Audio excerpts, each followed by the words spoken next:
بسم اللہ الرحمن الرحیم۔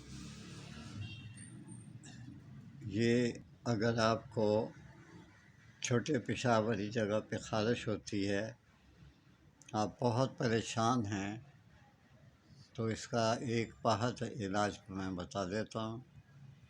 نیم کے پتے لے لیں جس کے ساتھ سرسبز ٹہنیاں ہوں باریک باریک سے، وہ لے لیں۔ ادرنج کے پتے لے لیں، اس کے ساتھ کوشش کریں کہ ٹہنیاں ہوں باریک باریک چھوٹی چھوٹی، لیکن آپ نے ان پتوں کو ٹہنیوں کو دھونا نہیں۔ اگر آپ دھوئیں گے تو اس میں وہ اثر نہیں ہوگا جو آپ چاہ رہے ہیں، یہ چاہ رہے ہیں۔ یہ اتنی خارش ہوتی ہے کہ انسان خوب اچھی طرح سے اس کو خارش کرتا ہے، اتنی خارش کرتا ہے کہ وہاں زخم ہو جاتا ہے۔ تو اگر زخم ہو جائے تو اس کی صورت میں آپ جو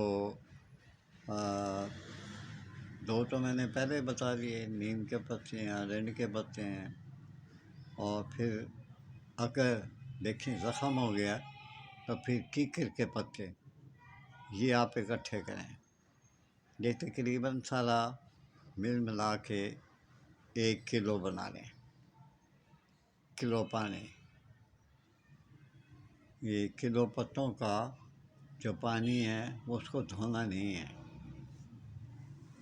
یہ 3 عدد جو میں نے بتائے ہیں پتے، ان کو دھونا نہیں ہے پانی میں۔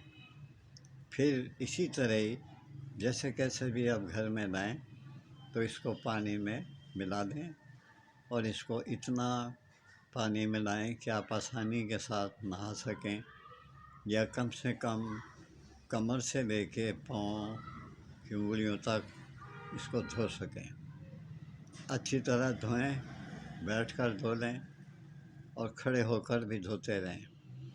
یہ آپ نے 7 دن کرنا ہے، انشاءاللہ تعالیٰ امید ہے کہ 3 دن میں ختم ہو جائیں گے۔ اگر نہ ہو سکے تو 7 دن آپ نے یہ ضرور کرنا ہے۔ اب آپ سے اجازت چاہوں گا، اللہ تعالیٰ آپ کو اپنی امان میں رکھے۔ اگر آپ کا دل چاہے تو میری جتنے ویوز ہوتے ہیں اتنے لائکس نہیں آتے، مجھے دکھ ہوتا ہے۔ آپ لائک بھی کیا کریں اور میرے چینل کو سبسکرائب بھی کر لیا کریں، آپ کی بہت مہربانی ہے۔ ہمیشہ خوش رہیں اور میرے لیے دعا کرتے رہا کریں۔ اللہ حافظ۔